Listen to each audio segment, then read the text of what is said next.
Gyandeep YouTube channel पर आप सबका स्वागत है। आज मैं आप सबको इस वीडियो में नई कविता के बारे में बताऊंगी। आधुनिक काल की नई कविता के बारे में डिटेल में समझाऊंगी। नई कविता से जितने भी क्वेश्चन बनते हैं सारे पॉइंट में डिटेल में समझाऊंगी, तो वीडियो को लास्ट तक जरूर देखिए। आप जिस किसी भी एग्जाम की तैयारी कर रहे हैं, आपने हिंदी विषय का चयन किया है, तो आपके लिए वीडियो बहुत ही इंपॉर्टेंट होने वाला है, तो वीडियो को लास्ट तक जरूर देखिए। वीडियो पसंद आए तो वीडियो को लाइक शेयर सब्सक्राइब करना ना भूले। इस वीडियो में मैं नई कविता का परिचय, नई कविता के प्रमुख कवि, उनकी रचनाएं, नई कविता की प्रवृत्तियां और विशेषताएं, नई कविता की प्रवृत्तियां विशेषताओं के बारे में बताऊंगी, और नई कविता प्रयोगवाद कविता में क्या अंतर है उससे भी बताऊंगी, तो वीडियो को लास्ट तक जरूर देखें। और इससे पहले मैं आदिकाल के भारतेंदु युग, द्विवेदी युग, छायावाद और प्रगतिवाद, प्रयोगवाद के बारे में वीडियो बना चुकी हूँ। अगर आप वीडियो नहीं देखें तो प्लेलिस्ट में जाकर वीडियो देख सकते हैं। तो इस वीडियो में हम नई कविता के बारे में जानेंगे कि नई कविता क्या है।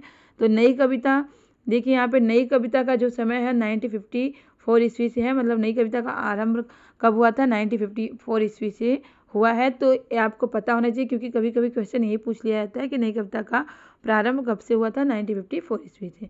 तो नई कविता का परिचय जान लेते हैं। प्रयोगवादी कविता का ही आगे का दौर नई कविता के रूप में उभरा। मतलब जो प्रयोगवादी कविता थी वहीं आगे चल के क्या हुई? नई कविता के रूप में उभरी। वस्तुतः नई कविता का विषय वस्तु मात्र चमत्कार न होकर भोगा हुआ जीवन यथार्थ है। मतलब जो जीवन जिया गया था, भोगा गया था, उसी को कविता में दिखाया गया है। तो ये कविता जो है भोगा हुआ जीवन यथार्थ है।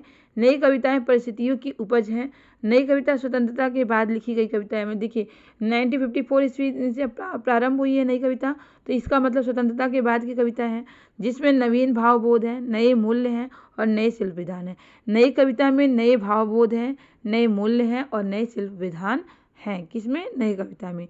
नई कविता जो है ये नाम, नई कविता नाम जो है वो अज्ञे के द्वारा दिया गया हुआ है। और अपनी एक रेडियो वार्ता में उन्होंने इस पद का सर्वप्रथम प्रयोग किया था। किसने? अज्ञे जी ने, जो बाद में नए पत्ते के जनवरी फरवरी 1954 अंक में नई कविता शीर्षक से प्रकाशित हुई। जो नए पत्ते सर्वप्रथम प्रयोग किया था, जो बाद में नए पत्ते के जनवरी फरवरी 1954 अंक में नई कविता शीर्षक से प्रकाशित हुई। तो किसने दिया था ये नाम? नई कविता अज्ञे जी ने दिया था।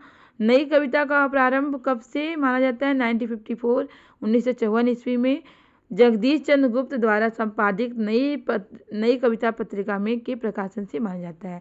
मतलब नई कविता का जो आरंभ है वो 1954 ईस्वी में किसके द्वारा? जगदीश गुप्त द्वारा संपादित कौन सी पत्रिका है? नई कविता पत्रिका के प्रकाशन से माना जाता है। किसकी? नई कविता का आरंभ। प्रयोगवाद का विकास ही कालांतर में नई कविता के रूप में उभरा। मतलब जो प्रयोगवाद था वही बाद में नई कविता के रूप में आया। वस्तुतः प्रयोगवाद और नई कविता में कोई सीमा रेखा नहीं खींची गई है। मतलब कोई सीमा रेखा नहीं खींची है। एक ही काव्यधारा की कविताएं हैं, और जो ये एक ही काव्यधारा की दो अवस्थाएं हैं। क्या? प्रयोगवाद और नई कविता। बहुत से कवि जो पहले प्रयोगवादी रहे हैं, बाद में नई कविता के प्रमुख हस्ताक्षर बन गए। मतलब जो प्रयोगवादी कवि रहे हैं वही बाद में क्या हो गए? नई कविता के हस्ताक्षर बन गए। मतलब नई कविता के कवि बन गए हुए। इस प्रकार ये दोनों एक ही काव्यधारा के विकास की दो अवस्थाएं। मतलब ये दोनों एक ही काव्यधारा के विकास की दो अवस्थाएं हैं। कौन? प्रयोगवादी और नई कविता। तो देखिए सन 1943 से 1953 तक की कविताओं में जो नवीन प्रयोग हुए, नई कविता उन्हीं का परिणाम है। मतलब 1943 से 1953 ईस्वी तक कविताओं में जो नया प्रयोग किया गया वही क्या हुआ? उसका परिणाम क्या हुआ? नई कविता उभर कर आई। 1943 से 1953 तक की कविताओं को प्रयोगवादी, मतलब 1943 से 1953 तक की कविताओं को प्रयोगवादी कविता कहा गया, और 1953 से बाद की कविताओं को नई कविता की संज्ञा दी गई। तो 1943 से 1953 प्रयोगवादी कविता और 1953 के बाद की कविताओं को नई कविता की संज्ञा दी गई। देखिए बच्चन सिंह ने नई कविता का आरंभ कब से माना है? 1951 से मानते हैं। और इनके अनुसार जो है नई कविता प्रयोगवादी कविता का परिष्कृत रूप है। ये क्या मानते हैं? कि नई कविता जो है वो प्रयोगवादी कविता का परिष्कृत रूप है। कौन मानते हैं ऐसा? बच्चन सिंह मानते हैं। और नई कविता का आरंभ कब से मानते हैं? 51 ईस्वी से मानते हैं। अब मुक्ति बोध क्या लिखते हैं नई कविता के संदर्भ में, तो आपको एक पॉइंट जो है पता होना चाहिए, पंक्ति जो है पता होना चाहिए, लाइन। नई कविता क्या मानते हैं मुक्ति बोध? नई कविता वैविध्यमय जीवन के प्रति आत्म चेतस व्यक्ति की प्रतिक्रिया है।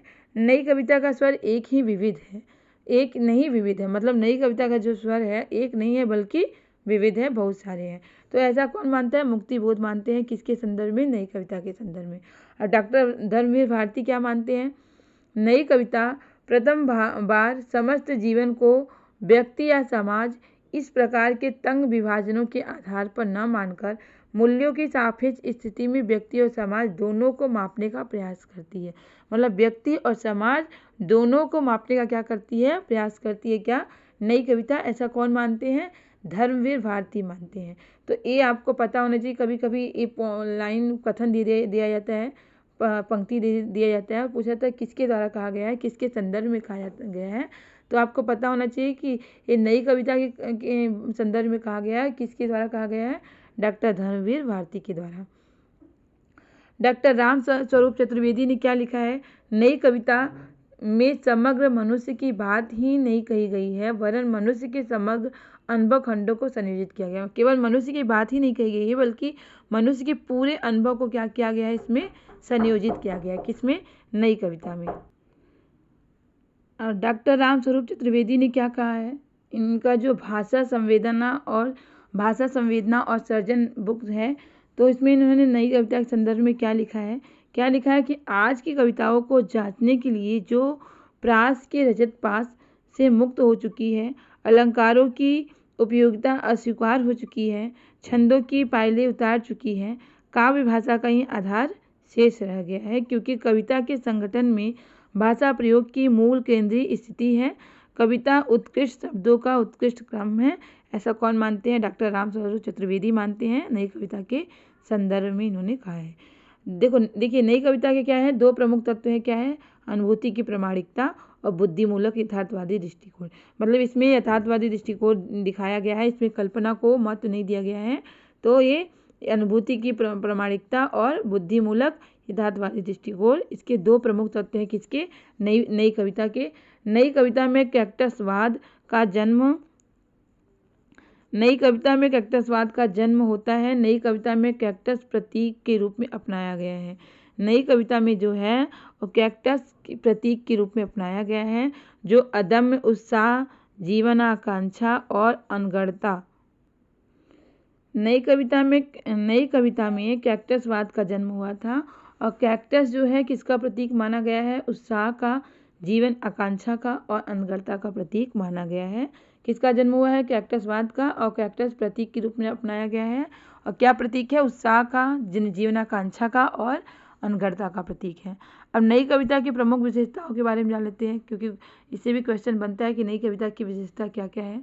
तो लघु मानववाद की प्रतिष्ठा है नई कविता में। प्रयोगों में नवीनता है, मतलब नवीन प्रयोग किए गए हैं।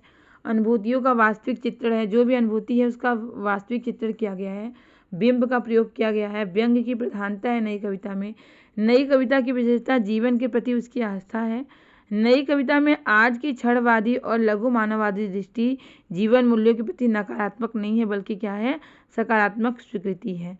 नई कविता में जीवन को पूर्ण रूप से स्वीकार करके भोगने की लालसा दिखाई गई। मतलब जो जीवन का क्षण जो है, एक एक क्षण को पूर्ण रूप से जीने की लालसा दिखाई जाती है। किसमें? नई कविता में। अनुभूति की सच्चाई नई कविता में दिखाई गई है। अनुभूति की जो सच्चाई है वो भी नई कविता में दिखाई देती है। समाज की अनुभूति कवि की अनुभूति बनकर कविता में व्यक्त हुई। जो समाज की अनुभूति है वही कवि की अनुभूति बनकर कविता में व्यक्त की गई है। नई कविता जीवन के एक एक क्षण को सत्य मानती है। मतलब जीवन का एक एक क्षण जो है उसको नई कविता सत्य मानती है। उस सत्य को पूरी हार्दिकता और पूरी चेतना के से भोगने का समर्थन करती है। मतलब एक एक क्षण जो है उसको पूरे हार्दिकता और चेतना के साथ भोगने का क्या करती है? समर्थन करती है। क्या? नई कविता एक एक क्षण क्या है? सत्य है और उसको भोगने का समर्थन करती है। नई कविता में जीवन मूल्यों को फिर से नए दृष्टिकोण से व्याख्या की है। मतलब जीवन मूल्यों की फिर से नए दृष्टिकोण से व्याख्या की गई है। नई कविता में व्यंग रूप से पुराने मूल्यों को अस्वीकार किया गया है। मतलब जो पुराने मूल्य है उसका व्यंग्यात्मक रूप से उसको अस्वीकार किया गया है और नए मूल्यों का प्रयोग किया गया है। लोक संप्रीति नई कविता की खास विशेषता है, वह सहज लोक जीवन के करीब पहुंचने का प्रयत्न करती है। तो कुल मिलाकर जो नई कविता है उसमें नवीनता है, बौद्धिकता है, अतिशय व्यक्तिकता है, क्षणवादिता है, भोग एवं वासना है, यथार्थवादिता है, आधुनिक युग बोध है, पर्यानुभूति है, लोक संस्कृति है, नया शिल्प विधान है। तो ये सब सारी क्या है, नई कविता की विशेषता है। नई कविता के कवि के बारे में जान लेते हैं। सब तो सच्चिदानंद हीरानंद वात्स्यायन अज्ञे, इनका जीवन वृत्त क्या है जानते हैं। तो इनका जन्म 1911 ईस्वी में, मृत्यु 1987 ईस्वी में हुआ था। इनके पिता का नाम हीरानंद और माता का नाम वनयंती देवी है। इनका प्रथम काव्य संग्रह क्या है, भग्नदूत। क्वेश्चन पूछा जा सकता है कि अज्ञे जी का प्रथम काव्य संग्रह क्या है, तो भग्नदूत है। और इनका अंतिम काव्य संग्रह क्या है, ऐसा कोई घर आपने देखा है, इनका अंतिम काव्य संग्रह है। अब इनके काव्य संग्रह कौन कौन से हैं जान लेते हैं, क्योंकि इनके काव्य संग्रह से एग्जाम में क्वेश्चन बनते हैं। तो अज्ञे जी के काव्य संग्रह क्या है, भग्नदूत इनका पहला काव्य संग्रह है। चिंता, और देखिए समय भी आपको दिया हुआ है, आप लोग नोट कर लीजिएगा। इत्यलम, हरी घास पर क्षणभर, बाबरा अहेरी, इंद्रधनुष रौंदे हुए, हरिओ करुणा प्रभामय, आंगन के पार द्वार, पूर्वा, सुनहले सैवाल, कितनी नावों में कितनी बार, क्योंकि मैं उसे जानता हूँ, सागर मुद्रा, पहले मैं सन्नाटा बुनता हूँ, महावृक्ष के नीचे, नदी की बाग छाया। ये क्या है, इनके काव्य संग्रह हैं। तो इसे आप लोग नोट कर लीजिएगा, इससे क्वेश्चन एग्जाम में बनते हैं अज्ञे जी के काव्य संग्रह से। अज्ञे अस्तित्ववाद में आस्था रखने वाले कवि हैं और इनका जीवन यायावरी और क्रांतिकारी रहा है। कैसा रहा है, यायावरी और क्रांतिकारी रहा है। दीनमान और प्रतीक पत्रिका का इन्होंने कुशलतापूर्वक संपादन किया है। तो एग्जाम में क्वेश्चन पूछा जा चुका है, दीनमान और प्रतीक पत्रिका के संपादक कौन है, तो अज्ञे जी हैं। अज्ञे को प्रयोगवाद तथा नई कविता का सलाखा पुरुष कहा जाता है। किसका, प्रयोगवाद और नई कविता का सलाखा पुरुष। इनकी चर्चित कविताएं जान लेते हैं क्या क्या है।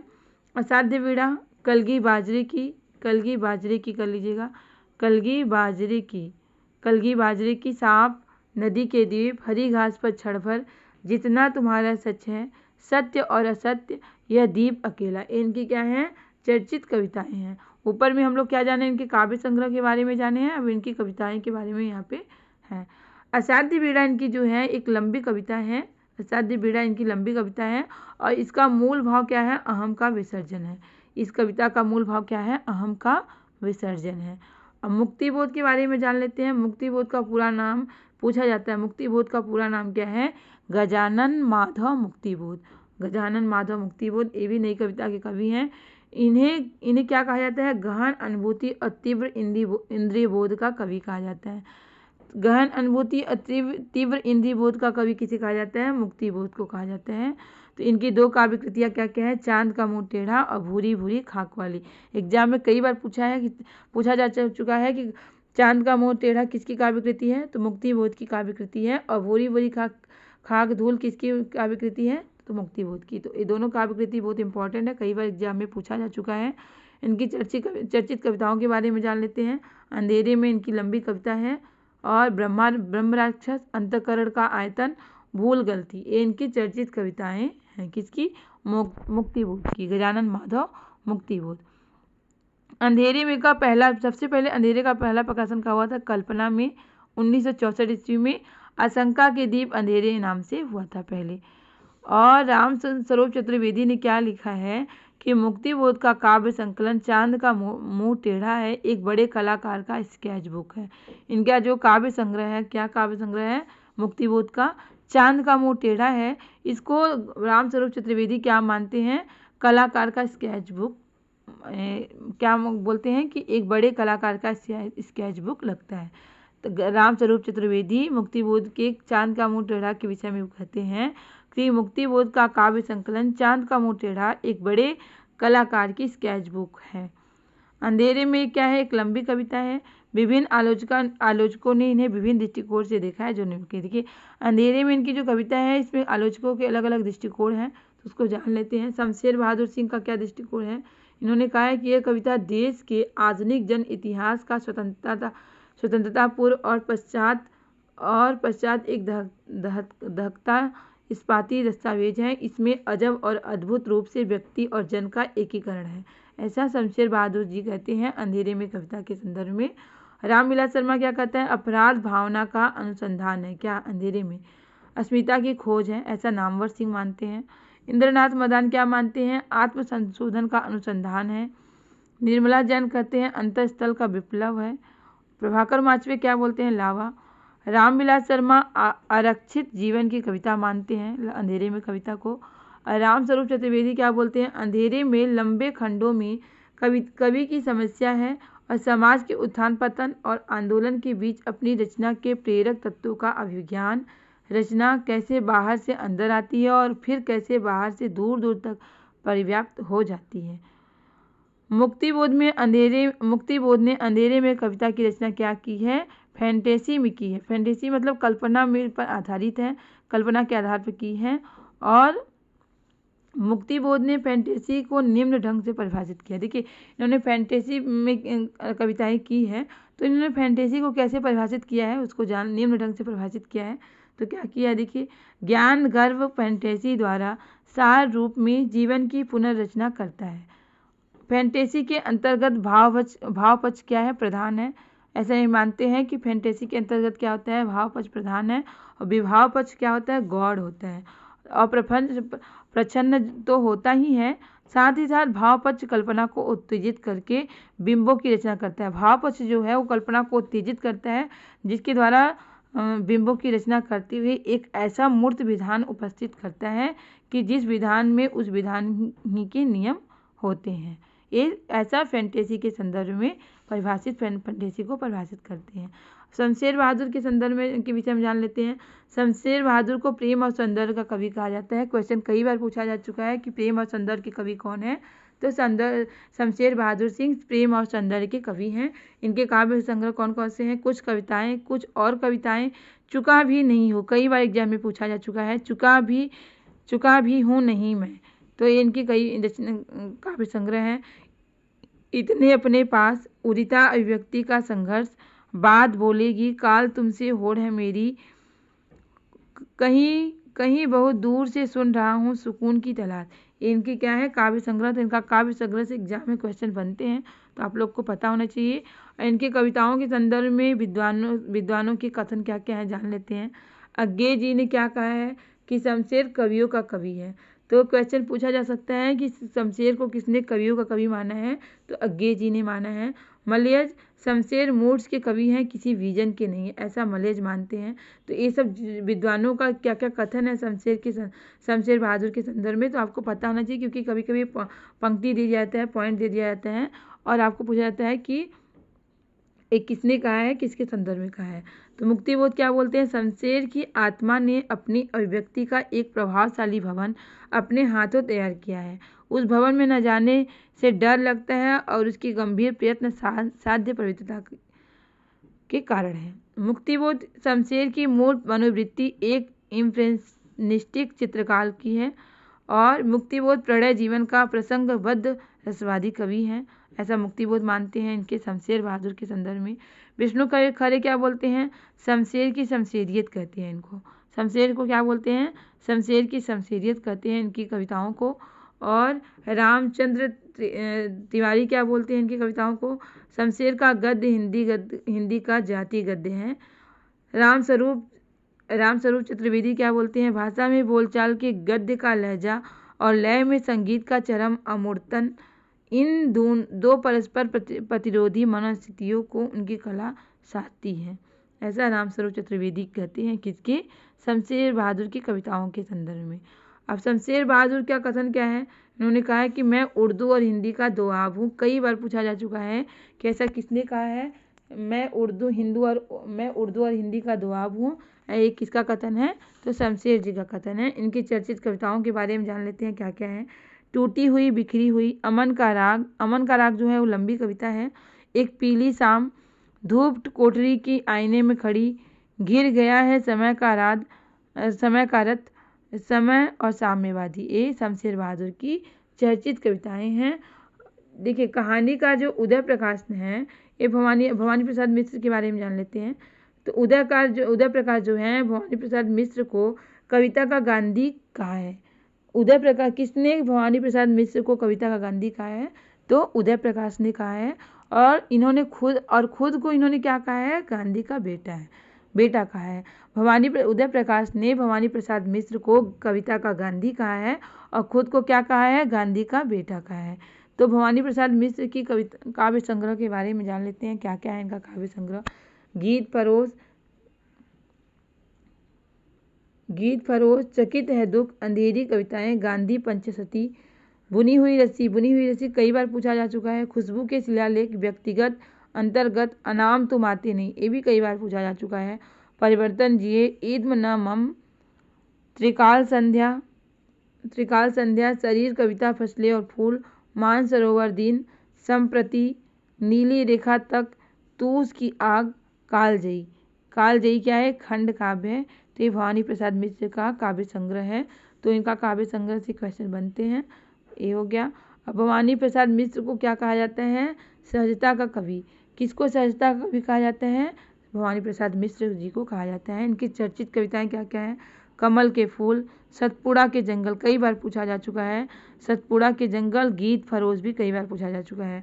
वाड़ी की दीनता, टूटने का सुख, ये क्या है? भवानी प्रसाद मिश्र की चर्चित कविताएं हैं। तो इसे आप लोग नोट कर लीजिएगा। नरेश मेहता भी क्या है?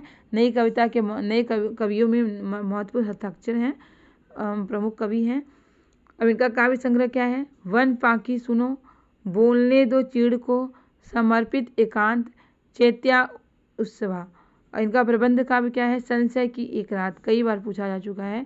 संशय की एक रात, महाप्रस्थान, प्रवाद पर्व, सबरी, इनका क्या है? प्रबंध काव्य है। किसका? नरेश मेहता का। समय देवता जो है, समय देवता शीर्षक कविता, इनकी एक लंबी कविता है जिसमें धरती के विभिन्न भागों की सांस्कृतिक राजनीतिक स्थिति की सिनेरियो को प्रस्तुत किया गया है। अब इनकी चर्चित रचनाएं हैं उषस, किरण धेनुए, चाहता मन। धर्मवीर भारती भी क्या है? नई कविता के कवि हैं और नई कविता के कवि हैं। तो इन्हें क्या प्रेम का कवि कहते हैं, मूलतः प्रेम के कवि हैं। इनकी रचनाएं क्या है? ठंडा लोहा, अंधा युग, कई बार एग्जाम में पूछा जा चुका है। अंधा युग, कनुप्रिया, सात गीत फरोश और देशांतर, इनके क्या है? प्रमुख रचनाएं हैं। और कनुप्रिया में जो है राधा कृष्ण के प्रेम का वर्णन है। इनकी देशांतर जो रचना है, इसमें देशांतर काव्य संग्रह में देसी कविताओं का संग्रह है, विदेशी कविताओं का संग्रह है। क्या? देशांतर काव्य संग्रह इनका जो है वो विदेशी कविताओं का संग्रह है।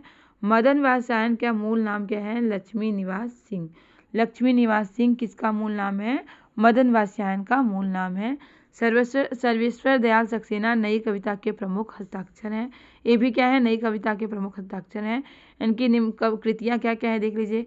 काठ की घंटियाँ, बांस का फूल, एक सूनी नाव, गर्म हवा, कुआनो नदी कई बार पूछा जा चुका है, इंपॉर्टेंट है। कविता 1, कविता 2, जंगल का दर्द, खूंटियों पर टंगे लोग। अब इनकी सर्वेश्वर दयाल सक्सेना की चर्चित कविताएं क्या क्या हैं? काफ़ी हाउस में एक मेलोड्रामा, अहम से मेरी बड़ी हो तुम, विगत प्यार, लिपटा रजाई में, मैंने कब कहा, इनकी क्या है? चर्चित रचनाएं हैं। केदारनाथ सिंह, इनके बारे में जान लेते हैं। नई कविता में बिंब को बहुत महत्व देते हैं। देखिए, नई कविता में बिंब का प्रयोग किया गया है और केदारनाथ सिंह जो है वो नई कविता में बिंब को बहुत महत्व देते हैं। इनकी महत्वपूर्ण काव्य कृतियाँ क्या क्या है केदारनाथ सिंह की? अभी जमीन पक रही है, यहाँ से देखो, अकाल में सारस, उत्तर कबीर उनकी कविताएं, बाग जो है लंबी कविता है, ताल ताय और साइकिल। और इनकी चर्चित कविताएं क्या क्या हैं? बनारस, अनागत, फर्क नहीं पड़ता, केदारनाथ सिंह की चर्चित कविताएं हैं। तो ये कवि हो गया, उनकी रचनाएं के बारे में हम लोग जान लिए हैं। और नई कविता प्रयोगवादी कविता में क्या अंतर है उसको जान लेते हैं। नई कविता जो है, नई कविता में लोक शब्दों का प्रयोग किया गया है और नई कविता में लोक शब्दों का प्रयोग किया गया है और प्रगतिवादी कविता में इसमें विशेष क्षेत्रों के विशेष शब्दों का प्रयोग किया गया है। इसमें लघु मानववाद के प्रति सहानुभूति के अभाव है और इसमें क्या है? इसमें पूंजीवादी व्यवस्था के प्रति घृणा दिखती है। इसमें क्षणवाद का विशेष महत्व है और प्रगतिवादी कविता में क्या है? मार्क्सवाद का विशेष महत्व है। इसमें व्यंग प्रधान रचनाएं हैं नई कविता में, और प्रगतिवादी कविता में कर्म प्रधान कविताएं हैं। नई कविता सत्य की खोज कर चुकी, नई कविता में सत्य की खोज कर चुके थे, और एक जो प्रगतिवादी कविता है ये राहों के अन्वेषी सत्य की खोज करने वाले कवि थे। क्या थे? सत्य की खोज करने वाले कवि थे। कौन? प्रगतिवादी कवि। और ये जो नई कविता है वो आज़ादी के बाद की कविता है, और ये प्रयोगवादी कविता जो है आज़ादी के समय की कविता है। ये नई कविता जो है अस्तित्ववाद, इसमें अस्तित्ववाद का प्रभाव, साथ ही साथ मार्क्स और फ्रायड का भी प्रभाव है। और जबकि प्रयोगवादी कविता में क्या है? प्रयोगवादी में विचारधारा से मुक्त, फ्रायड के सिद्धांत से प्रभावित है। कौन सी? प्रयोगवादी कविता।